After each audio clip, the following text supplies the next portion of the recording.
நீங்கள் நினைக்கலாம் பின்னாடி உட்காந்துக்கிறவங்க இல்லை முன்னாடி இருக்கிறவங்க நம்ம தெளிவாக சொல்லிட்டோம். ஒரு 9 பேரை புதுமுகமாக போட்டு களத்துக்கு அனுப்புகிறோம். இதுதான் சப்ஜெக்ட். இதில் இவங்களாம் சீனியர், அவங்க தான் நமக்கு தேவை. அவங்களையும் வச்சு நம்ம பண்ணணும்.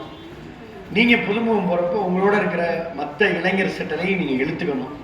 தாய்மார்கள் பெண்கள் செட்டையும் நீங்கள் இழுத்துக்கணும். உங்களுக்கு ஒரே ஒரு செய்தி தான் தெரியணுமா, நான் எந்த பூத்து, இப்போ விஜய் பாஸ்கர் இருக்கேன்னா எனக்கு எந்த பூத்து, என்னுடைய பூத்து நம்பரு, என் பூத்தில் எத்தனை ஓட்டு, அதில் ஆண் எவ்வளோ பெண் எவ்வளோ, அதில் எத்தனை நமக்கு வந்து வீடு குடும்பங்கள் இருக்குது. நீங்கள் தான் அடித்தளம், நீங்கள் தான் பேஸ். அதனால் இந்த பூத் கமிட்டி என்பது அதிமுகவில் ஒரு கிராமத்தில் ஒரு மிகப்பெரிய ஆலமரத்தில் ஆணி வேளாளர் இருக்கக்கூடிய பூத் கமிட்டி. அதனால் யூ ஷுட் பி ப்ரௌட் அப்படின்னு சொல்லுவோம். நீங்கள் அதிமுகவில் ஒரு பூத் கமிட்டியில் நான் பூத் தலைவராக, பூத் செயலாளராக, துணைத் தலைவராக, துணைத் செயலாளராக இருப்பதை நீங்கள் பெருமை கொள்ளுங்கள். புரியுதான்? நம்ம இந்த பூத் கமிட்டியில் பொறுப்புடன் பெருமை கொள்ளும். இது பாயிண்ட் வந்து களத்தில் நம்ம கிரவுண்டில் அடிப்படையில் ஆழத்தில் அங்கே நம்ம களத்தில் இருந்து பணியாற்றணும். அப்போ தான் ஒரு மிகப்பெரிய வெற்றியை கொடுக்க முடியும்.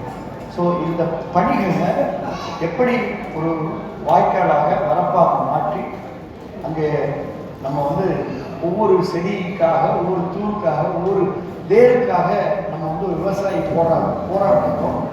அதுபோல் ஒவ்வொரு வாக்குகளையும் நம்ம கரெக்டாக குறிப்பறிந்து அவர்களுக்கு மக்களோடு மக்களாக நம்ம களத்தில் நின்று அவங்களுக்கு உதவிகளை செஞ்சு அதிமுக இயக்கத்தின் சார்பில் அது மருத்துவமனையாக இருக்கட்டும், இல்லை காவல்துறை ஒரு ஸ்கூலாக இருக்கட்டும், ஒரு விஷயத்தில் போய் ஒரு கோயில் திருவிழாவாக இருக்கட்டும், இல்லை ஜல்லிக்கட்டாக இருக்கட்டும், ஒரு அடையாளம் வருமா வராதா?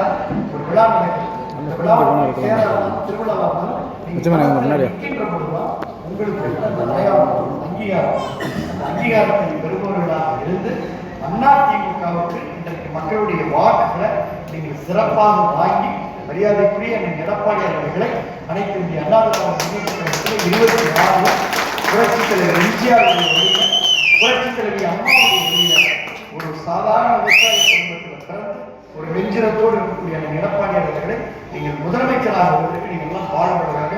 பூத் கமிட்டிக்கு சிறப்பான எதிர்காலம் இருக்கு.